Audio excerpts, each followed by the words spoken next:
Hey everyone, Anyway, welcome to the Hume Scope podcast, Roles and Lols.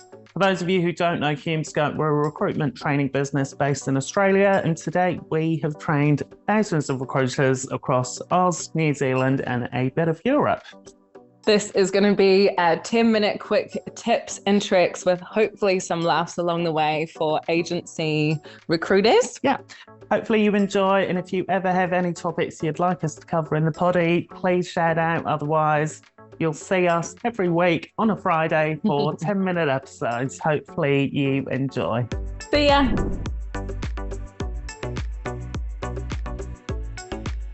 We can start the podcast, isn't it? Been having a tough week, and when oh my gosh, sometimes it can feel like a push. I have to say, we've done a big push this week, which led us to kind of conversations that I guess a lot of people are facing and feeling a little bit burnt out, perhaps, what to Mm, do, how to refocus, how to stay engaged. mm. What do we do with? Help us. Drink Negronis, put your feet up, wait Tell us. for the tough times to pass. Push pause, I reckon. Yeah, no, it is so common, isn't it? How many conversations are we having, and they're all boiling down to motivation, like you said, people feeling burnt out. I mean, I think the reality is, we covered this in a few weeks ago in one of our Mm, episodes.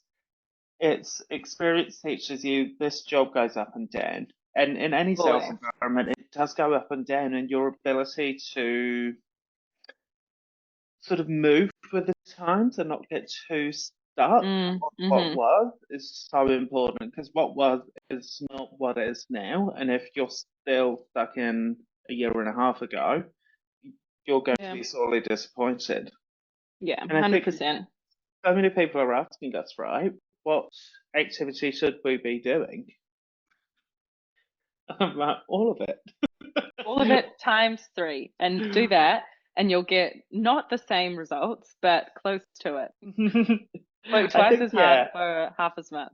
I mean, I think the reality is sometimes you are working twice as hard for the same results that you may have had a year and a half ago. I know that's true for quite a lot of people across a number of sectors, but that's just what it is. That's sort of the Mm. balance, right? But Well, in this is terms then of on the what, other side as well. Like you could be working, less than half of effort is now and get mm, further, yeah, like larger results in the next swing. mm, So yeah, it does go both ways. I do yeah, think we need to understand that there's a happy medium in between that. mm, But if you stay at that level, your results will change. So mm, to keep them sustainable, your efforts mm, and where you put those efforts change. So I mean, we've kind of put together a few questions that we get asked a lot in meetings or when we're speaking with clients or consultants. So, should we go mm, through a couple of the kind of key topics yeah. that come up or questions? And Hmm. all right, so well, Spitball, you spitball. So you spitball think, with Negroni. oh God, we'll wrap this up in the next five, I reckon, because we can't get another one in there. But yes, what activity has worked well in these times? Like, what do we do? Yeah, is you do need to be spinning a lot of plates, but ultimately, there's two ways of managing what's going on right now. You do three times as much, Mm, and you'll eventually get there, right? So in any yeah. market, you'll just do more than everyone else, and just at some stage, you'll strike gold. It will happen, just law of averages. Most of us can't do that. So, what's the smarter way to do it? It's targeted warm calls and meetings. I know it sounds basic, but we're so focused, and so many people are so focused on, I need to do all of these social stuff, and I need to do, I'll send via email, I'll send them a text. But very few people are actually doing the fundamental role, which is engaging with another human being. That's Yeah. ultimately what gets you success. And so I would say the first thing that you absolutely need to be super focused on is targeted warm calls. And I'm not talking slam the phones with cold calls. That's the volume approach. But targeted warm calls and meetings, that is the two things that you need to be absolutely mindful of and looking at every single week, every single day, and holding yourself accountable to. That's going to get you to the end result a hell of a lot quicker than everything else you think might be making you money. I agree. I think the thing that we see often is this whole idea of, a transactional recruiter and a relationship-driven recruiter. You cannot be a transactional recruiter in times like these. So if you're flicking CVs and you're doing the bare minimum en masse, it's not going to work. Whereas you do need to be doing the value adds, building the trust, building the relationship, because there's so much competition out there. You have to cut through the noise, and you can't do that by e-shotting again and again and again, hoping it's going to stick. Yeah, I think largely so many people are just doing the same thing, right? And I think ultimately Lucy and I wrote down so many questions that we're constantly getting asked, but it's kind of the same question. So, but most people are doing the same thing. They're doing reverse marketing, and their version of reverse marketing is, who's the best candidate we've got on our books right now? Let's flick them across to surely someone will want them. 20, 50, 100 people. Everyone's doing that. Something else everyone is doing is also ad chasing. And I'm like, guys, stop it. But honestly, you might get lucky 1 in 100, but you're pissing off 99 people and you're killing your mindset and your inner confidence because you're getting 99 no's to a potential yes. And there's smarter ways to do these activities, and there always is in every activity that you do. And a good example is, instead of ad chasing with 20 of your other competitors, why don't you set up good safe search or key roles in your sector on LinkedIn? Every time one of those people makes themselves available to opportunities, it's your alert to start getting close to that client, knowing that they'll likely lose someone in 8 weeks. Building that relationship before the ad goes up will give you a much greater chance of actually securing that role. But most people are doing it reactively and going, we'll just wait for the ad to come up and we'll chase that ad. And I'm like, well, 20 of your competitors are also doing that.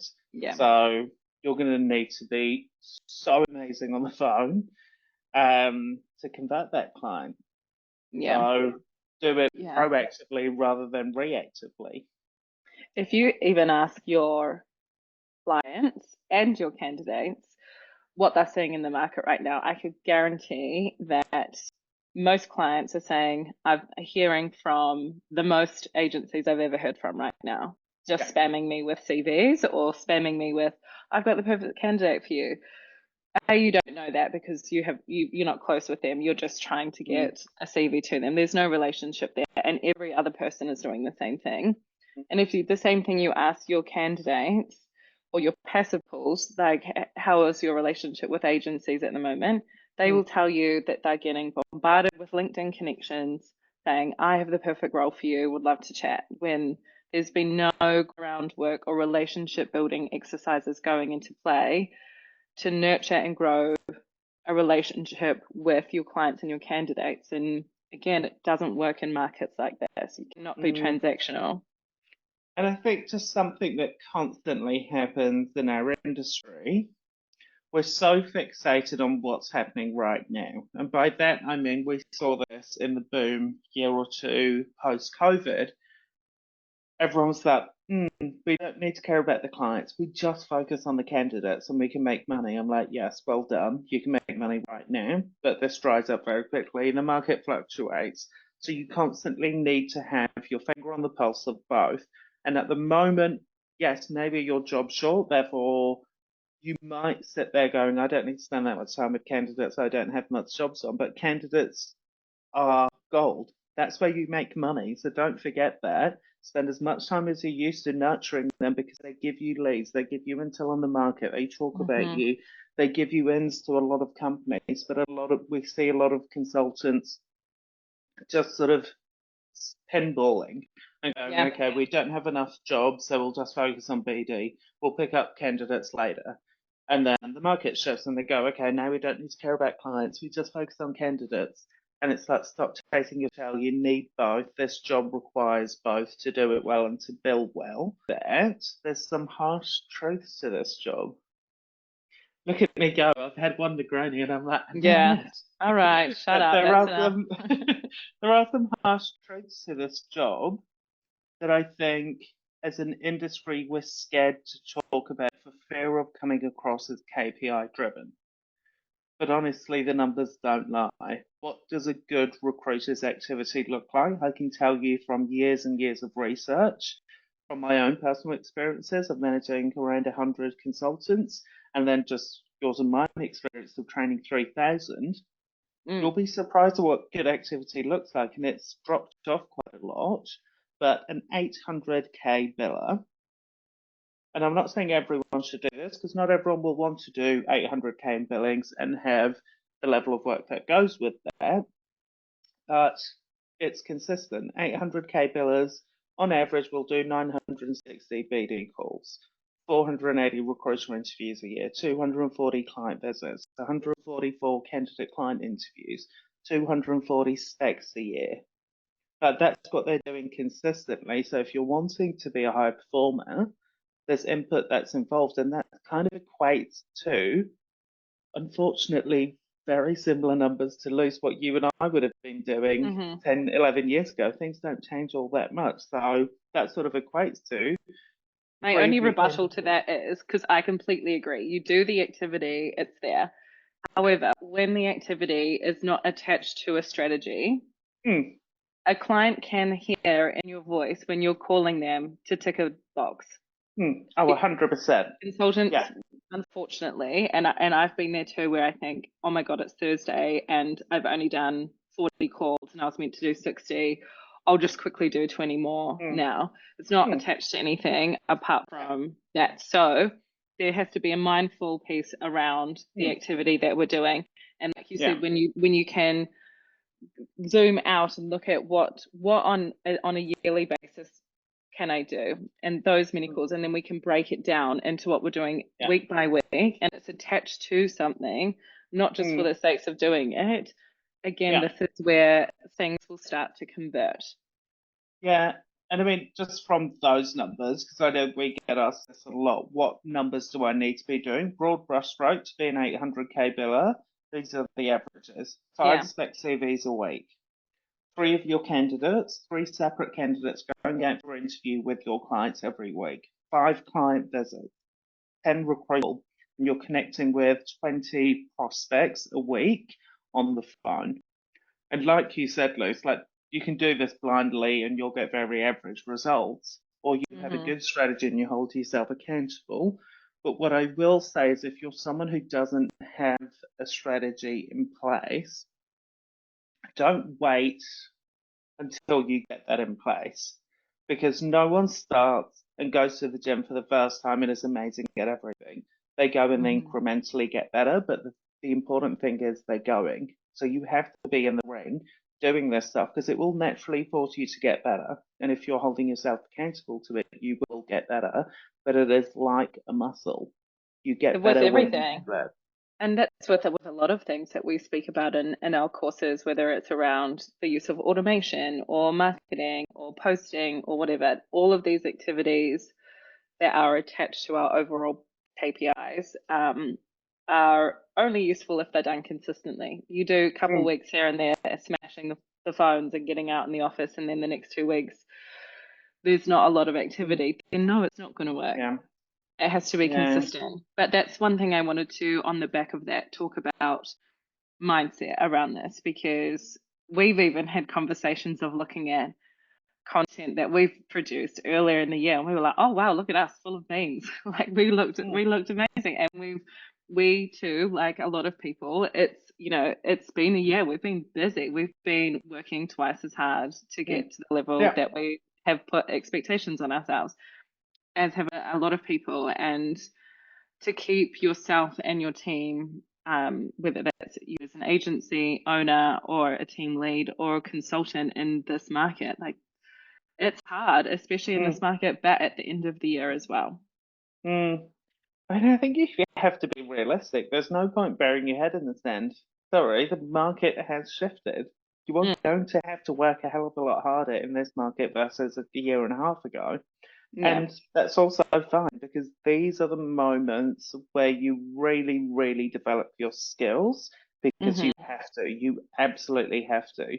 Like your consultative selling skills now need to be very well honed because your approach needs to be super, super slick because everyone's going after the same business. So how are you engaging with clients needs to be a hell of a lot better and more streamlined, and factoring in what their actual pain points are. It's not enough to go in with a standard pitch. You need to actually be consultative. Mm-hmm. So I would there's things that say, you need to do, right? yeah, and that's what I was just going to say there as well, that there's no point when things move, and we've got to kind of adjust how we're approaching or how we're doing things. And it's a huge part of what we do in our reverse marketing course is things move. So your focus or your target has to move. And if you just keep consistently doing the same thing over and over and over again, expecting a different result, it's not going to happen. So this is why I say the KPIs need to be attached to a strategy. So we have to adjust, where is that strategy looking? We've done it in Hume Scope. We've looked at what's worked in the past. What worked 3 years ago in Hume Scope didn't work last year, and it's not working this year. So, and that's changed annually, and we've adjusted our activity and where that's going quarterly, monthly, what we've done. And so I would say, or my recommendation is, yes, the activity is important, but where is that going into? And back to the reverse marketing point, we talked about, roles that I was recruiting in the legal sector that were high in demand, and litigation was pumping. And I could literally, any candidate that I could get my hands on through effective reverse marketing, I could place them. If I today approach the same strategy to the same market, and this would be in any sector, there's a chance that that's not needed anymore. It wouldn't work because it's not a high in demand role or a high in supply role that's there. So we have to be doing intelligent research and assessment of where our efforts are best. Yes, you have your industry or your specialization that you focus on, but there can be slight adjustments across the board, whether it's I don't know, location based or level or industry or whatever it may be. There are certain things that we can do to think, is this actually just a waste of my time doing this? And therefore my mindset goes down, my billings down, and it's a spiral. Or can we start making adjustments and apply the KPIs to a strategy that is going to work? And works right now, right? Exactly what you just said. It's what's working now won't right now, work.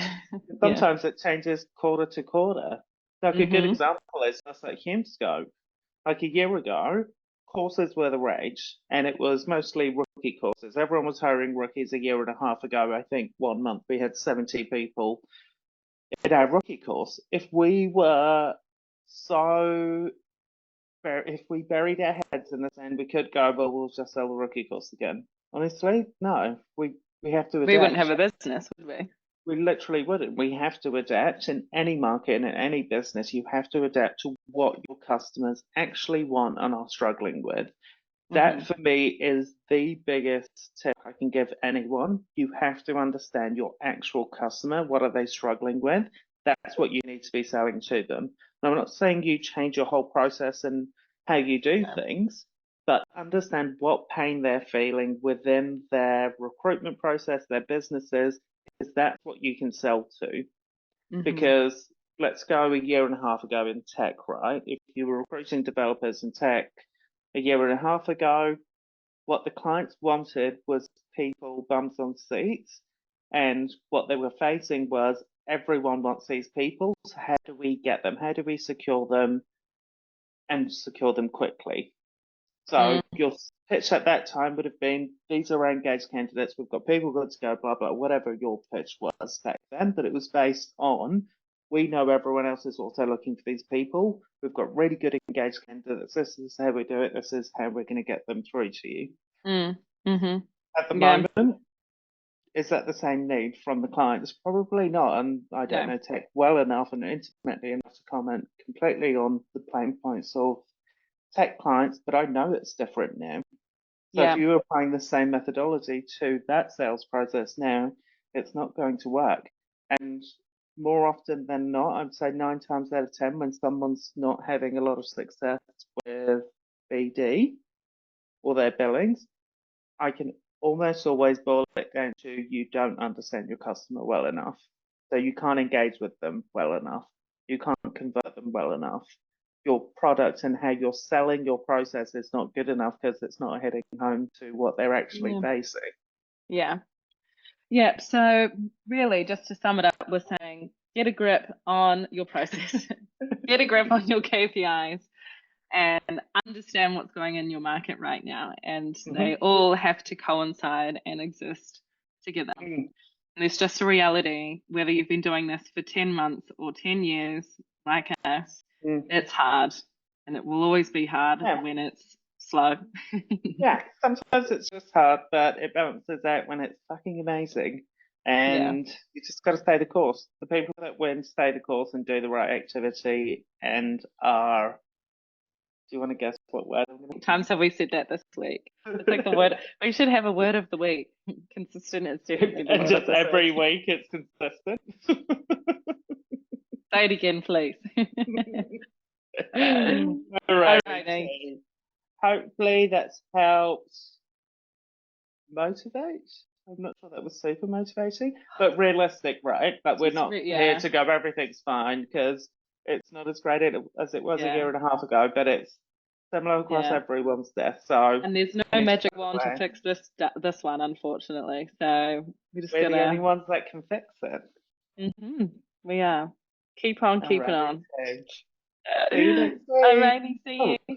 Lastly, if you do need a little plug, if you do need some, what would I call it? A little boost for the BD toolbox. Yeah, a little boost for your last quarter. Luce and I are, I was going to say strapping up, but that's not the right word. We're hitting the road. We are, we're flying, but we're going to be in 5 cities. Yes. No, but it'll be the first time that we, with Hume Scope, have been taking this to 5 cities in October over the course of a couple of weeks. We will be hosting 2 sessions. One will be on reverse marketing, which will be the AM session for 3 hours. And then we're doing a BD confidence for 3 hours in the afternoon. So both work very well together. Some may have done one of these courses with us before, so you can pick and choose. But yeah, good little what are they called? Yeah, tools for the toolbox. A little reset for Q4 of 2024. It'll be in person in Brizzy, Sydney, Canberra, Perth, and then ending in Melbourne. We hope to see as many of you there as possible. And actually, ties in well with this episode because we've had to adjust. We've never done it before. Yeah. People want short, sharp bursts of energy at the moment, leading into the end of the year. And a 3-hour powwow with us might just be the ticket. So shout out if you want more info. We'll pop the link in the episode. Love that. I'm adapting. I'm evolving to the market. Yeah. Oh, I love it. Alrighty, team. See you next week.